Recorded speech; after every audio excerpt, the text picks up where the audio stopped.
स्वागत है आपका बी न्यूज नेशन में। मैं हूं आबिद हुसैन शेख। पेंशन आंदोलन, निवृत्त कर्मचारियों को पेंशन देने की मांग।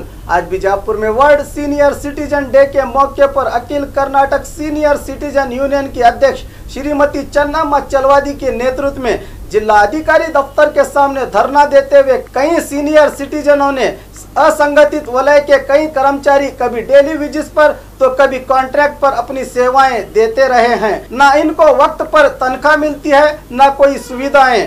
ऐसे कर्मचारी किसी तरह से गुजारा करके जवानी तो काट देते हैं, पर बुढ़ापे में इनका जीवन दुखमयी हो जाता है। निवृत्ति के बाद सरकारी नौकरों की तरह न इन्हें पीएफ मिलता है, न ग्रेजुएटी। एमएलए को माहाना 20,000 रुपये और एमपी को 50,000 पेंशन मिलती है, पर इन निवृत्त नागरिकों को सिर्फ 500 से 600 तक ही पेंशन मिलती है। उम्र के इस पड़ाव में इन लोगों की जिंदगी में न अब काम मिलने की उम्मीद है, न कोई सरकारी फंड मिलेगा। जीवन की गाड़ी धकेलने के लिए बहुत ही मुश्किल हो जाता है। प्रशासन की लापरवाही का शिकार हुए इन सब निवृत्त कर्मचारियों के जीवन में मुस्कान लाने और अभिमान से जीने के लिए इन्हें कम से कम महीना 5,000 रुपये पेंशन देने की जरूरत को लेकर इन लोगों ने जिला अधिकारी एसबी शेट्टन्नवर के जरिए कर्नाटक के मुख्यमंत्री को मनवी पत्र सौंपा।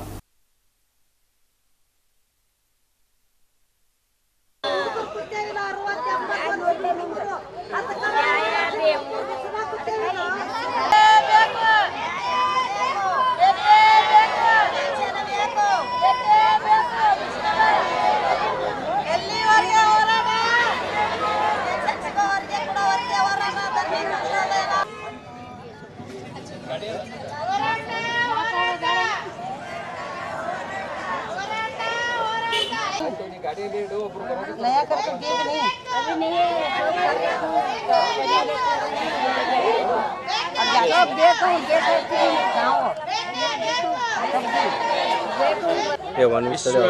ಕರೆಕ್ಟ್ ಆದಂತ ಗುಳಿಗೆ ಔಷಧ ಸಿಗಲಾರ್ದು ಏನಪ್ಪ ಅಂತಂದ್ರೆ ಇವತ್ತ ಮತ್ತೆ ಬಿಪಿಯನ್ನ ಶುಗರ್ನ ಹೆಚ್ಚಿಗೆ ಮಾಡ್ಕೊಂಡು ಏನಪ್ಪ ಅಂದ್ರೆ ಒಂದ್ ಕಡೆಯಲ್ಲಿ ಜನರು ವಯೋವೃದ್ಧರು ಏನಪ್ಪ ತೊಂದರೆಗೆ ಒಳಪಡುವಂತ ಸಾಧ್ಯತೆಗಳು ನಾವು ಕಾಣ್ತಾ ಇದ್ವಿ ಅಂತಂದ್ರು. ಹೀಗಾಗಿ ಸ್ಥಳೀಯ ಬೇಡಿಕೆಗಳು ತಮ್ಮ ಜಿಲ್ಲಾಧಿಕಾರಿಯ ಅಧೀನದಲ್ಲಿ ಬರುವಂತ ಏನಪ್ಪ ನೋಡ್ರಿ ಸಂಜು ಕೈ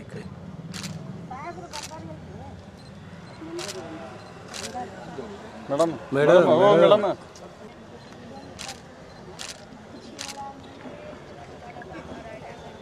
ಆಚರಣೆ ಅಂಗವಾಗಿ ಸಮಾಜದಿಂದ ವಂಚಿತಗೆ ಒಳಗಾದಂಥ ಮತ್ತು ಸಮಾಜದಿಂದ ಶೋಷಣೆಗೆ ಒಳಗಾದಂಥ ಜನರು ಇವತ್ತ ಸರ್ಕಾರ ಮುಂದೆ ತಮ್ಮ ಹಕ್ಕೊತ್ತಗಳನ್ನು ಮಂಡಿಸ್ತಾ ಇದ್ದಾರೆ.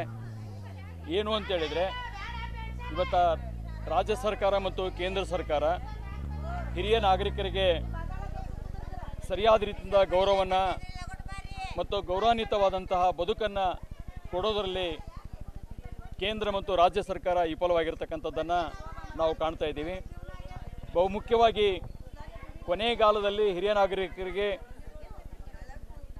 ಒಂದು ಬದುಕನ್ನು ಸೃಷ್ಟಿ ಮಾಡಬೇಕಾದದ್ದು, ಕೊಡಬೇಕಾದದ್ದು ಸರ್ಕಾರದ ಕರ್ತವ್ಯವನ್ನು ಮರೆಮಾಚಿ ಅವರಿಗೆ ಭಿಕ್ಷದ ರೂಪದಲ್ಲಿ 500ರಿಂದ 6 ರೂಪಾಯಿನ ಘೋಷಣೆ ಮಾಡ್ತಕ್ಕಂಥದ್ದು ಇದು ಯಾವ ನೀತಿ ಅಂತ ಗೊತ್ತಿಲ್ಲ. ಆದರೆ ಇವತ್ತ ರಾಜ್ಯ ಸರ್ಕಾರದ ನಿವೃತ್ತಿ ನೌಕರರಿಗೆ ಅವರ ಸಂಬಳದ ಏನು ಇದೆ ಅದರ ಅರ್ಧದಷ್ಟು ಏನಪ್ಪ ಅಂದರೆ ಪೆನ್ಷನ್ ಆಗಿ ಇವತ್ತು ಅವ್ರಿಗೆ ಕೊಡ್ತಾ ಇದ್ದಾರೆ. ಇದರ ಜೊತೆಗೇ 5 ವರ್ಷ ಈ ದೇಶವನ್ನು ಆಳಿದಂಥ MLAಗಳಿಗೆ ಮತ್ತು ಲೋಕಸಭಾ ಸದಸ್ಯರಿಗೆ ಅವರು 5 ವರ್ಷದ ಪೂರೈಸಿದ ನಂತರದಲ್ಲಿ MLAಗಳಿಗೆ 20,000 ರೂಪಾಯಿ ಇದೆ, ಲೋಕಸಭಾ ಸದಸ್ಯರಿಗೆ 30,000 ರೂಪಾಯಿ ಮಾಸಾಸನ ಕೊಡ್ತಾ ಇದ್ದಾರೆ. ಆದರೆ 40 ವರ್ಷದಿಂದ 50 ವರ್ಷಗಂಟಲೆ ಏನಪ್ಪ ಅಂದರೆ ಈ ಸಮಾಜದ ಅಭಿವೃದ್ಧಿಗಾಗಿ ದುಡಿದಂಥ ಹಿರಿಯ ನಾಗರಿಕರಿಗೆ 500ರಿಂದ 600 ರೂಪಾಯಿ ಕೊಡ್ತಕ್ಕಂಥದ್ದು ಇದು ಈ ದೇಶದ ದುರಂತ ಮತ್ತು ಹಿರಿಯ ನಾಗರಿಕರಿಗೆ ಕೊಡುವಂಥ ಗೌರವ ಅಲ್ಲ ಇದು.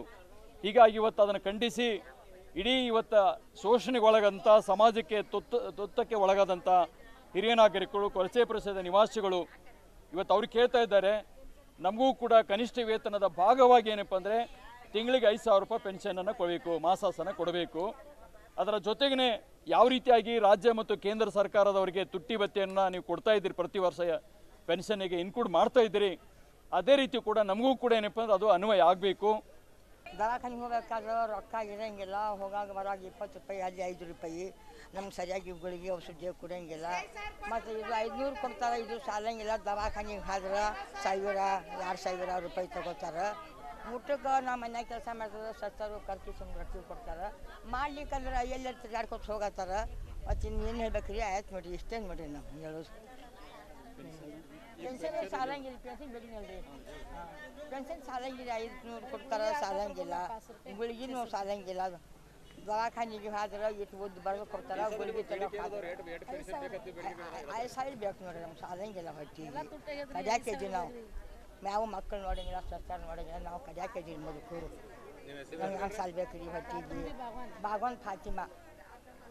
और खबरों के लिए देखते रहिए B News Nation. B News Nation के लेटेस्ट न्यूज़ों को अपने मोबाइल में देखने के लिए यूट्यूब में बी न्यूज नेशन के चैनल के सब्सक्राइब आइकॉन को दबाएं और फिर बेल आइकॉन को दबाने पर आप लेटेस्ट न्यूज़ों को देख सकते हैं।